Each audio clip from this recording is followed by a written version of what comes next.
I abduct, raped and killed Hannah Foster.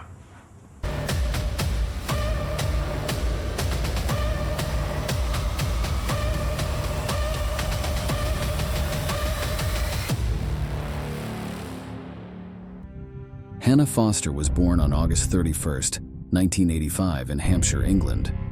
She was a kind and friendly individual, always eager to help others, which is why she aspired to become a doctor. To secure a spot in medical school and excel, she knew she had to maintain good grades. Thankfully, her family stood by her side, supporting her every step of the way. In addition to her academic pursuits, Hannah enjoyed a vibrant social life. During high school, she frequently socialized with friends, spending weekends with them. On March 14, 2003, Hannah decided to take a break from her intense study sessions and go out with her friend Helen. Around 8 o'clock, they headed to a bar for a meal and some drinks. However, the bar was mainly frequented by middle-aged patrons, not exactly an ideal spot for two young girls. Eventually, they chose to relocate to another bar where they enjoyed the rest of the evening. When it was time to head home, a security camera captured them walking down the street towards the bus stop. Eventually, Hannah decided to walk home, as the stop was merely a kilometer away from her house, thinking she could manage without taking the bus. When the bus arrived, Helen bid her goodbye, assuming she would make it home safely. That was the last time they saw each other, as Hannah began her walk home. As hours passed and Hannah did not return home, her family grew increasingly anxious. By 5 a.m., their concern had escalated significantly. If she had stayed at a friend's place, they expected she would have reached out in some way. Despite her phone being active, she was unresponsive. Before contacting the authorities, Hannah's family consulted with Helen, the last person to see her. Helen recounted the events of their night out, and Hannah's other friends were contacted to see if anyone had seen her. Unfortunately, nobody had any information on her whereabouts. Following the family's call, the police arrived to further discuss the situation. A team of officers went out to search for Hannah, tracing the route she would have taken home. Typically, in missing person cases, the last person to see the individual is closely scrutinized. Initially, Helen was questioned by the police. During the interrogation, Helen detailed their activities that night, from visiting the bar to parting ways at the bus stop. Surveillance footage from the bar and bus stop supported Helen's account. Helen cooperated and was subsequently eliminated as a suspect. During Hannah's disappearance, her phone remained powered on, allowing authorities to track her movements. It seemed that both Hannah and her phone were swiftly passing through various locations, indicating that she was likely in a vehicle. The police reached out to her mobile service provider to access her call and message history. Upon reviewing the records, something caught the investigators' attention. At the start of her disappearance, a call was made from Hannah's phone to the UK Emergency Services number, but it was silent. Even though the operator answered, they heard no response and asked the caller to press a button if they needed help, which did not happen. Sensing an issue, a team of officers decided to replay the call, this time increasing the volume. In the enhanced recording, they overheard a conversation between a girl and a man. Although the recording was encrypted and shared with the media, the original audio was kept confidential. From the phone call, law enforcement deduced that Hannah was traveling by car and identified the man's accent as South Asian. Subsequently, detectives pursued their investigation, noting that Hannah's phone was still active and attempted to trace its location. The phone was tracked to Portsmouth, approximately 30 kilometers from her last known location, with ongoing efforts to pinpoint its exact whereabouts in the city. Hannah's bag, containing her phone, was discovered at a waste disposal site, hinting at a grim turn of events for the police. Initially labeled as a kidnapping, the case evolved into a potential murder after some of her personal belongings were found. Unfortunately, on March 16th, Hannah Foster's deceased body was found in a rural area, concealed among the bushes. She had been strangled, displaying marks on her face, neck, and deep scratches on her body, indicating a struggle for survival. Forensic analysis indicated that she had been sexually assaulted before her death, with DNA evidence, particularly semen, collected from her body. Using this DNA sample, authorities cross-referenced it with their database of offenders but found no matches, resulting in the preservation of the sample. Detectives extensively reviewed CCTV footage from locations where her phone had been tracked. Ultimately, they determined that Hannah was abducted and transported in a white van, captured by multiple cameras. Although the license plate was unclear, they identified the make and model, noting a limited number of such vans in the country, significantly narrowing their search. The detective's suspect was a South Asian man, likely from Pakistan, Bangladesh, or India, aged between 35 and 40. A few days after the body was found, the investigation took a new turn when a suspect was identified, Maninder Singh Kohli. Maninder, a native of India, was a father of two living in Southampton. He had been in England for many years and owned a white van. Working in the transport industry, Maninder's routes matched the locations reported to the police. His employer was the one who tipped off the authorities. On the day Hannah disappeared, Maninder arrived at work looking tense and agitated. Scratches on his face aroused his employer's suspicion. Despite having no criminal record in either India or England, and being considered an exemplary citizen in both countries, the police decided to investigate Maninder. His neighbors described him as a hard-working man. Even without a criminal record or a profile matching a potential killer, the police decided to search Maninder's van, which was found parked outside his workplace. It was unusual for him to leave it there. Examinations of the van's back seat revealed that the semen found matched the DNA from Hannah's body. Additionally, blood found on the back seat was confirmed to be Hannah Foster's. This evidence made Maninder the prime suspect in the crime. On March 19th, the police went to his house to question him, but his wife said he had gone to India to visit his mother. Maninder's brother, a police officer in India, made the detectives uneasy. They feared Maninder would never be caught, and their fears were soon realized when the Indian government provided no response. Maninder's father appeared on Indian television, stating that if his son had committed murder, he should pay for it. Maninder's lawyer claimed he was wrongly accused and firmly believed in his innocence.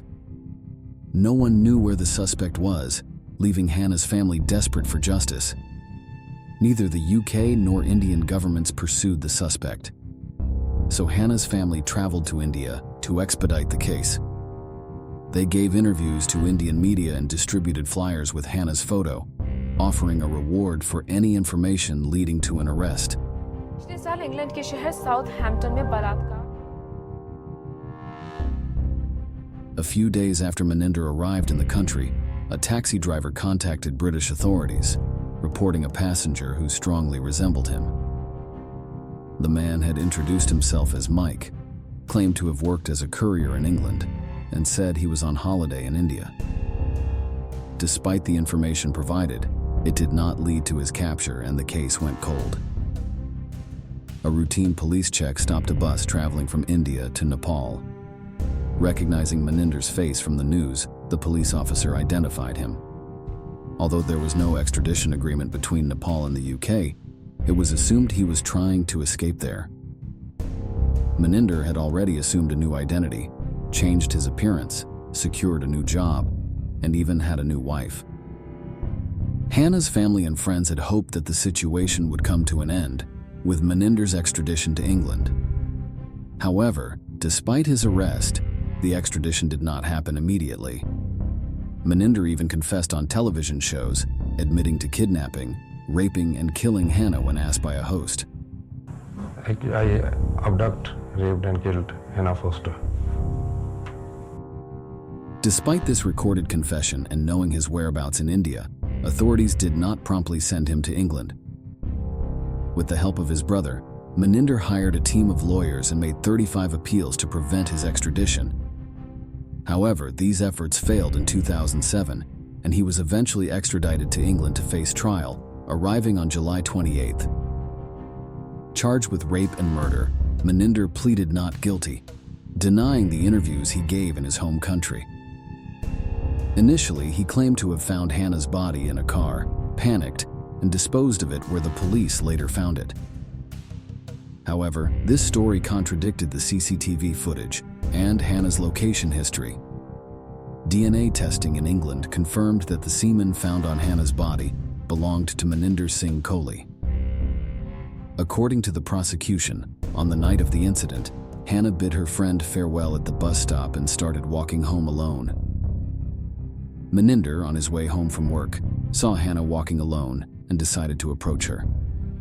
Sensing danger, Hannah discreetly dialed the emergency number, likely keeping her phone in her bag or back pocket, causing a faint recording.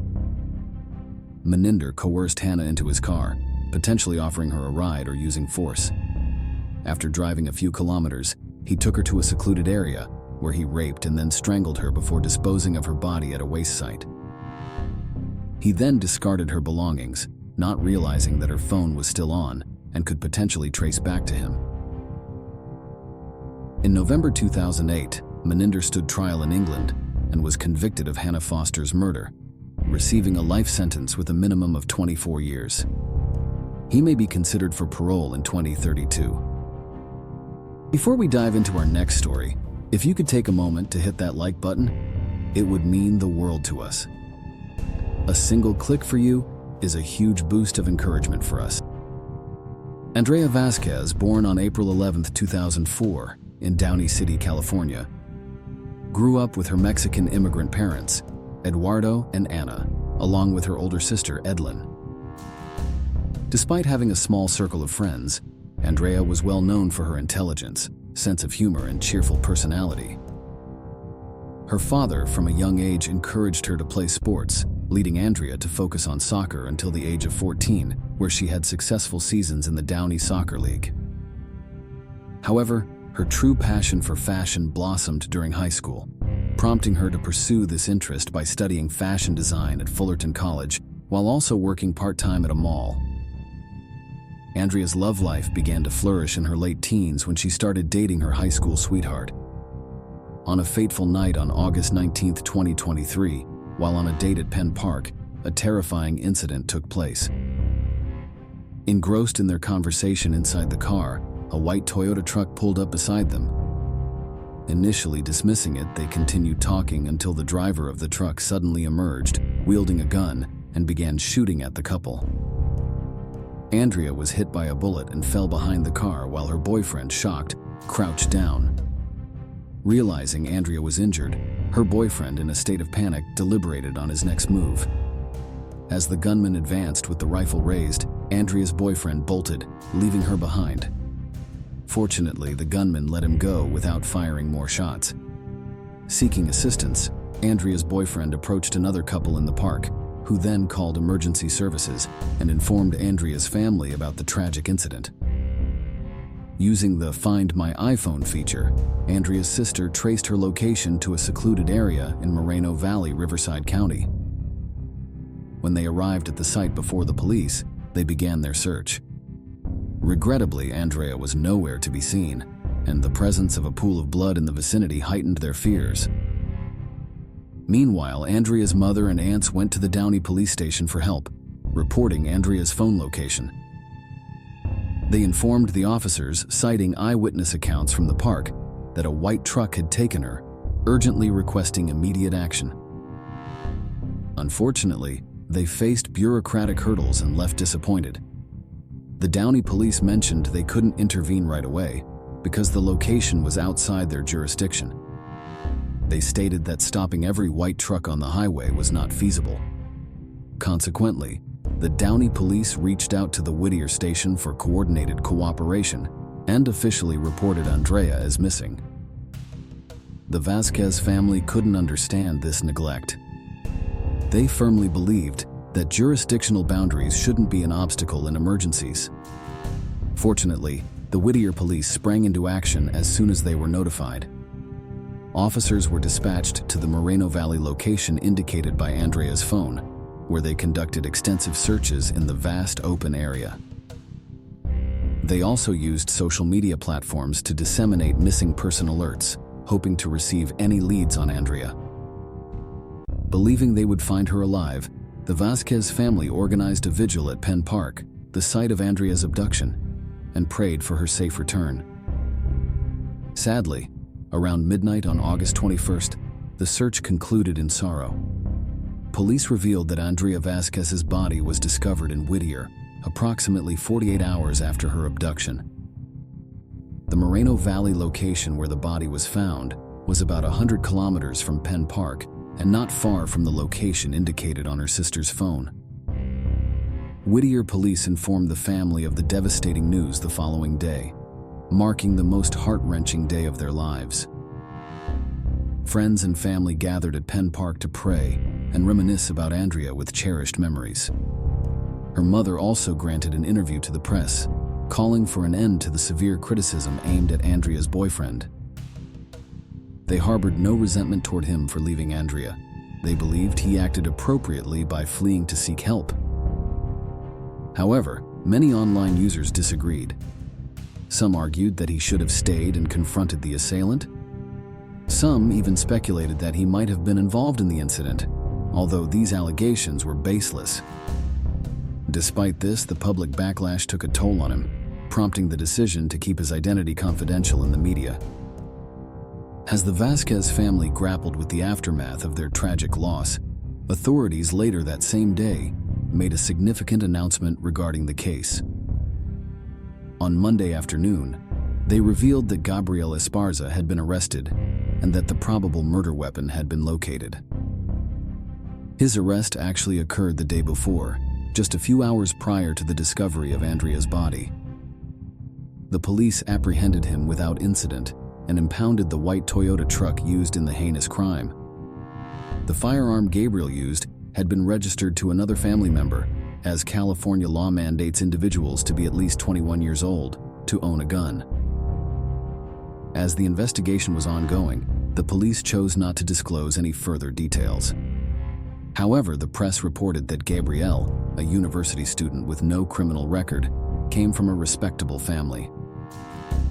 It was also revealed that Gabriel Esparza had no prior connection to Andrea or her boyfriend, suggesting that this was a random act, and the couple happened to be in the wrong place at the wrong time. Gabriel's lawyer mentioned that his client was frightened and only beginning to comprehend the situation following his arrest. Some legal experts saw this as a potential insanity defense strategy. On August 23, 2023, the preliminary hearing for the case occurred. Andrea's friends and family attended the courtroom, facing the perpetrator for the first time. During the hearing, prosecutors formally charged Gabriel with 7 offenses, including murder, kidnapping, and assault, with intent to commit a serious crime. Despite rumors of a confession by Gabriel, his lawyer maintained his innocence, leading to a trial postponement. A spokesperson for the Vazquez family stated that the trial might extend into 2024 or even 2025. With Gabriel Esparza pleading not guilty, it is possible that several years may elapse before a final conviction is reached. Nonetheless, regardless of the legal proceedings' duration, the Vazquez family remains steadfast in their pursuit of justice for their beloved daughter. Before we conclude this video, please be aware that the video on the left may be disturbing. It is recommended for adult viewing only. On the right, you'll find a playlist of videos that have been highly appreciated by our viewers.